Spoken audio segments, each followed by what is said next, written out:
Live from the campus of Penn State University, this is PSN News. It's Wednesday, April 23rd. We have all you need to know about Capitol Day on campus, as well as more on a new sustainability course attribute in LionPath.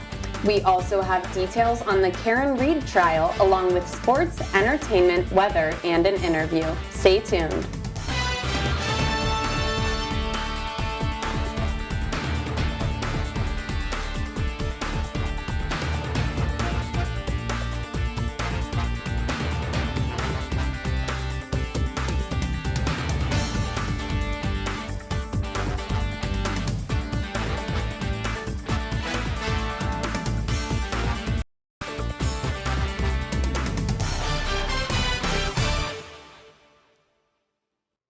Thanks for joining us tonight. I'm Gianna Girol. And I'm Anneke Wagner. The Penn State Faculty Senate approved legislation for the creation of a new course attribution on LionPath meant to promote sustainability within Penn State courses. The legislation presented by Faculty Senator Brandy Robinson stemmed from the inability of Penn State students to easily find classes that taught sustainability. Students initially encouraged a gen ed requirement on sustainability, but Robinson realized that the overhaul would take too long to implement.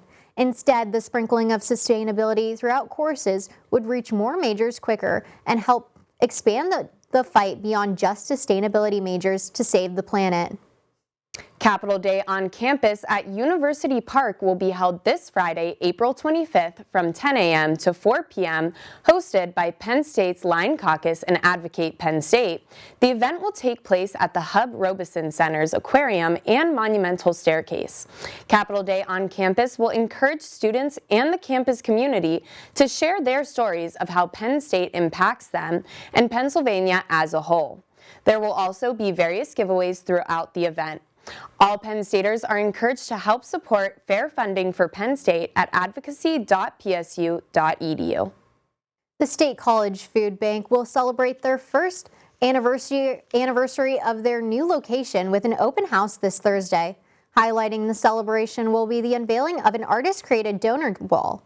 Local artist Amy Parmelli of the Ginger Muse Art designed the wall to commemorate those who made the expansion possible via their contributions to the $3 million capital campaign, Fighting Hunger, Feeding Community, Building Hope. Thanks to the food bank's collaboration with Discover Space, they were able to relocate into an 18,000 square foot facility on Girol Street last spring. The celebration will run from 11 a.m. to 1 p.m. tomorrow at 169 Girol Street. Craig's Way is now the ceremonial name of Kelly Alley on West Beaver Avenue corner, paying tribute to Craig Avedisian. Avedisian owned and operated Saints Cafe for 22 years before passing away in October 2023. Saints Cafe has now become Elixir Coffee, where a plaque was also placed on the side of the building memorializing Avedisian. The Borough Council approved the ceremonial naming in 2024. State College officials and community members joined together just this past Saturday for the unveiling. What kind of weather can students expect for the blue and white game this Saturday? Student meteorologist Frank Gargione is live in the studio with this week's forecast. Frank? Thanks, Gianna. Take a live look here at the Penn State golf courses. An absolutely beautiful day if you're a golfer to play a round of 18, as we have the sun setting above the mountains here. Some lingering clouds, but an overall beautiful day here across State College. Right now here in State College, 72 degrees, feeling like 72, dew point of 39, visibility very clear at 10 miles. We do have a little bit of a southern wind at 3 miles per hour. As we take a look at our weather headlines here across Penn State and here across State College. Staying clear tonight and into tomorrow, but we do have a chance for precipitation as we head Friday into Saturday, putting our blue and white game into jeopardy. We do expect rain, especially in the morning. We'll get to that in just a second. But as we take a look at our temperatures across the State College area, around the low to mid 70s, a lot of 71, 72, 74 here in Altoona. And if we take a step back and look at the rest of the state, we're in about the mid 70s across pretty much the whole entire state. 77 here in Pittsburgh, 68 in Erie, the only spot not hitting 70. Philadelphia, as we head towards our southeast, 75 degrees. So an overall really nice day, and we are 10 degrees above average pretty much across the whole state as we look At our high temperature departure from average, we're about 10 degrees above average here in State College. If we head to our west, about 12 here in Pittsburgh, 12 in Du Bois, 6 in Franklin. If you take a look back towards our east, 9 in Harrisburg, 8 in Philly, 9 in Allentown. So we're anywhere from around 5 to 15 degrees above average across the state. If you take a look at our radar and satellite, as of right now, very clear skies across pretty much the entire state. We did have some clouds in State College about an hour ago, but those are seeming to dissipate. If we take a look, step back at the whole continental United States, we do see a system down here in the southeast and towards the Midwest. But if we look at our northeast mid-Atlantic area, very clear, very beautiful night on tap across the northeast. As we take a look at our future weather back home, we can expect some clouds in the State College area around 4:30 in the morning tomorrow morning. We do have some clouds and some potential rain showers impacting towns such as Bradford and the northern counties up here in Pennsylvania. As we continue on Thursday morning, beautiful day tomorrow, very clear until we get around to 2:30 p.m. here. Clouds start to build in across the majority of the Commonwealth as our next system that's set to impact Penn State here on Friday starts to move in Thursday night and into Friday morning, as we see here. As we look towards our west in Pittsburgh, clouds starting to build up. And if we look towards, according to the European model, Friday and into Saturday, rain starts to push its way east into State College as we head into Friday night.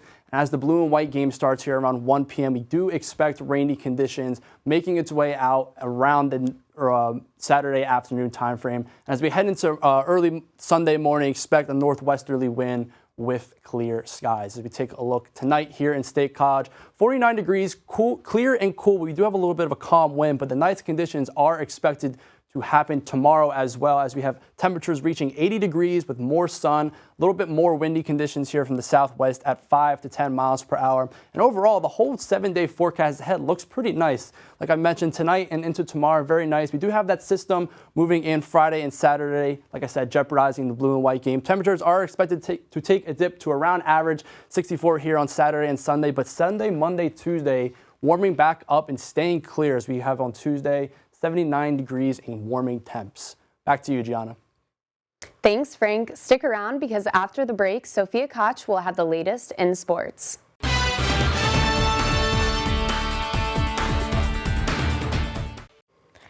Welcome back to PSN News. I'm Sophia Koch with your sports update. Penn State football fans, get ready for a fun day. This Saturday, the Nittany Lions will play in the blue and white game. It's a practice game where Penn State plays against itself. The team splits into two sides, one in blue and one in white. Fans can watch for free at Beaver Stadium. There'll be food, music, and lots of smiles. It's a great time to see new players, big plays. The game starts in the afternoon, so come early and wear your Penn State gear. Cheer loud, have fun, and enjoy a great day of football. Penn State's big center is making a big move. Gianna is going for the NBA. He played great this year for Penn State. He scored points, got rebounds, and blocked shots. Now he wants to play with the best. He entered the NBA draft but did not hire an agent, which means he can still return to college basketball if he wants. Fans are excited to see what he does next year. Everyone is cheering him on no matter what. The NFL draft is this Thursday. Football teams will pick new players for the next season. The draft will be in Green Bay, Wisconsin. Fans from all over will be watching. Big names like Cam Ward and Travis Hunter may be picked early. These players were stars in college and now they want to play in the NFL. Teams take turns picking the best players, and the first round is the most exciting. Who will go number one? We'll find out soon. Get ready for lots of cheering, surprises, and new football stars. The NBA playoffs are heating up. The Los Angeles Lakers just won a big game. They beat the Minnesota Timberwolves 94-85. Now the series is tied. Luka Doncic was the star of the night. He scored 31 points, made big plays, and the crowd was loud, cheering all game long. Both teams want to win the next game. Only one can move on to the next round. Who will it be? We'll find out soon. That's all for your sports update. After the break, Kylie Smith has the latest in the world of entertainment. Stay tuned.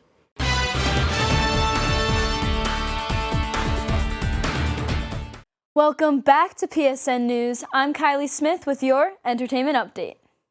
It has come that time of year where our Penn State seniors are finishing up their journeys here at State College and prepare to embark on the real world.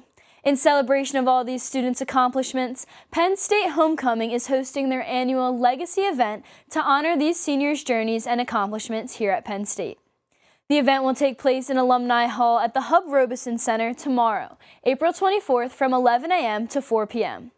Make sure to stop by for a day full of memories, free food, a photo booth, mechanical bull, and more. If you are not a senior but still looking to spend time with friends outdoors, Penn State Panhellenic Council and Interfraternity Council has the event for you. Tomorrow, April 24th, they will be hosting a community movie night on the Hub lawn at 7:30. Bring a blanket, your friends, and some snacks to enjoy the movie. Get there 20 minutes early to ensure yourself a good spot for the show. Sydney Cox is live in the studio with details on an event held by the Civic Engagement Alliance. Sydney?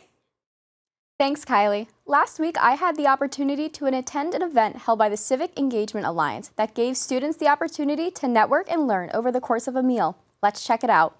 On Thursday, April 17th, students arrived at the Barron Innovation Hub in downtown State College for a few hours of good food, good company, and lessons of etiquette with a few meaningful presentations.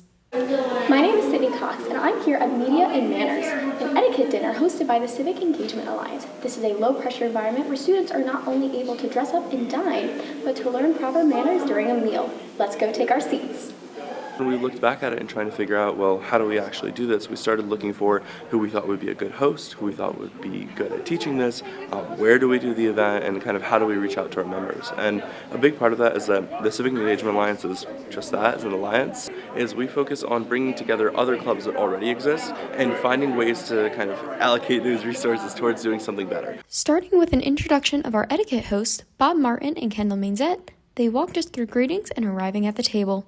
Moving on to the actual dinner, they followed with the manners and proper etiquette to get through the meal. The media literacy panel followed, with 3 highly accomplished speakers who engaged in a discussion and following questions regarding online journalism, social media, and engagement today. Stay engaged with what's going on in the world, but don't let it overwhelm you. Pick and choose where you are getting your information. Try to stay off social media as much as you can so you can control that. And talk to people and be in the world. That would be the best antidote for media today is just to hang out with people and realize that life is good. This panel was a large focus of the event, as nowadays it is a struggle to navigate the online space, and Gianna, Matt, and Emily did a fantastic job sharing not only their experiences, but some advice on the subject, touching on ideas of politics, influencers, and AI. Although many other colleges and organizations have their own variation of an etiquette dinner, this one is very meaningful to learn some various information from. I'm Sydney Cox with PSN News, coming at you from University Park. The Civic Engagement Alliance focuses on voter education, service events, and professional development. And although this year is almost over, be sure to keep an eye out for their upcoming events in the community. Thank you again to the CEA, and back over to you, Kylie.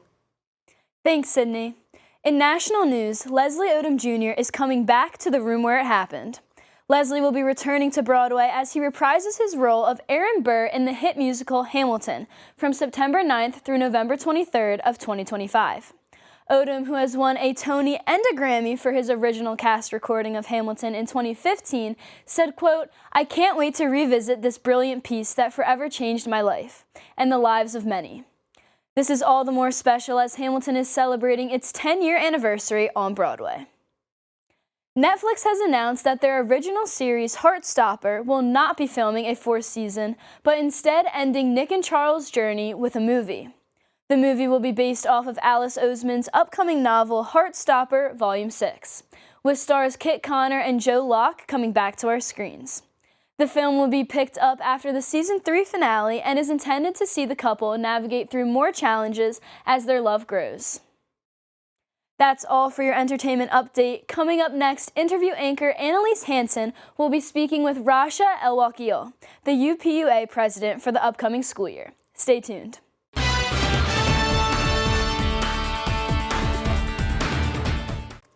Welcome back to PSN News. I'm Annalise Hansen, and with me tonight is Rasha El-Wakil, the next UPUA president. Thank you so much for coming in tonight, Rasha. Thank you for having me. Of course. So can you tell me a little bit about your major and some of the campus organizations or roles that you've been involved in at your time at Penn State? Yeah, so I'm a junior studying geography. Some of the roles I currently hold is the University Park Undergraduate Association president.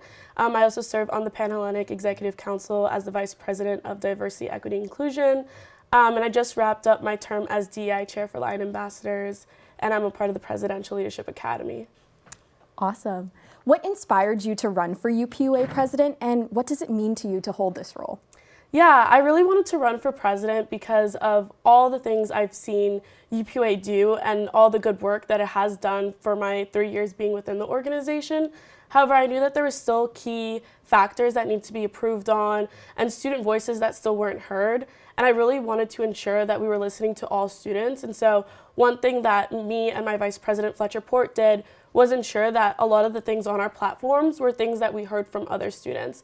They weren't like things that we just wanted to implement, but things that we met with so many different students for. And so just holding this position now, I'm super grateful to have been elected. Just getting to work with so many amazing people and continue all the work I've done within the organization and collaborate with so many other individuals here at Penn State is just truly amazing, and I'm so grateful for it. That's great. So what are your top 3 priorities for your term, and how are you working to achieve them? Yeah, so our first one is financial affordability. When we think about tuition, that's probably one of the most expensive things someone will pay in their entire lifetime. And so we really want to maintain retention rates here at Penn State and even increase it. And so we're working on combating the 19 credit surcharge, meeting with the provost for that, ensuring that we have a scholarship hub that students can just find scholarships by like filtering a word through an app. And it'll just present you with so many different scholarships to look for, because a lot of the scholarships here at Penn State are very hidden, but students do need the scholarships to maintain and retain being here. And so another part of our platform is student well-being. We want to ensure that all students feel a sense of belonging here at Penn State and know that they're welcomed. And so we're looking at putting menstrual products, like a menstrual dispensary within residence halls, just to ensure equitable access to menstrual care and products. We also want to ensure that campus is accessible to all students, regardless of different physical abilities and cognitive abilities. And just ensuring that we have safe spaces here on campus for students, mental health days. That was something that was huge during COVID, was implementing mental health days. And so we really want to pass that through Faculty Senate, just because as students, we have so many different things that we need to take care of, and including our academics, our social life, our personal health, and just extracurriculars as well. And so we really want to implement those mental health days just so students can just relax throughout the semester. And the last thing would be administrative transparency. There's a lot of things that go on within Penn State. However, a lot of students don't know about it, or there's a sense of misinformation that sometimes does formulate. And so through our blog post that we're going to put out explaining what's going on within the university, I'm currently going to sit on the student fee board, so I will also be talking about where your student fee is allocated towards, because a lot of people thought that their student fee was being put towards the Beaver Stadium renovations, and it's not. And so just, hopefully spreading the correct information to students, as well as just having office hours so students can approach us with any concerns that they have. That's also important. How do you balance representing such a diverse student body while maintaining your own leadership voice? Yeah, so I love to be involved. Through all my involvements, I've gotten to learn a lot about what my fellow Penn Staters need and want. And so that's something that I really want to do, is just be approachable and have people approach me with everything that they sort of want to be fixed here on campus. And so, just hearing all these different perspectives and listening to students of so many different identities and backgrounds is something that I really want to do. And so, yeah. How has your experience as vice president shaped the way that you will lead as president, and what differences do you expect between the two roles? Yeah, so as vice president, I was able to go into a lot of meetings that Zion, the former UPUA president, was able to do. I was able just to hear about all the projects and everything that he was involved in, including committees and councils. And so it's really just prepped me to just see everything that he had going on in his day-to-day life and sort of implement that now into my day-to-day life and see how he led as a president. And also seeing what played out well as within my term as vice president and what didn't go so well, and looking at feedback to fix that in my upcoming term is something that's really important to me. So what does a typical day look like for you, and what parts of the role do people often not see? So a typical day for me is so many different meetings, but I love all those meetings that I do have, whether that's for my different organizations, but specifically for UPUA. I've been able to sit on faculty senate, I've been able to sit on board of trustee meetings, individual one-on-one meetings with students, and meetings with the representatives within the organization. So my day-to-day life is definitely not the same. There's so many different things that go on, as well as my classes too. I do attend my classes, but you know, my meetings are just, it always is something new every single week, and I love that I never have a set routine because I get to meet so many amazing and cool individuals and people from different centers and organizations. What role do you think that UPUA should play in responding to national or global events that impact students, such as protests or political crises? Yeah, so our whole goal of the UPUA is to better the student experience here at Penn State. And so with everything that's happening, we just want to listen to students. And so we just want to be an approachable figure where students can come to us and tell us their concerns. And so UPUA is what we do first is listen, and then what we do second is action. And so we listen to people's concerns, talk to key stakeholders with those concerns, and then implement actionable solutions that we can therefore act on. And so we just really want to have a sense of approachability when it comes to hearing student needs and concerns. Great. Rasha, thank you so much for coming in and telling us about your experiences with UPUA. Thank you for having me. Now stick around, because coming up next, Anneke and Gianna will have the latest news from across the nation.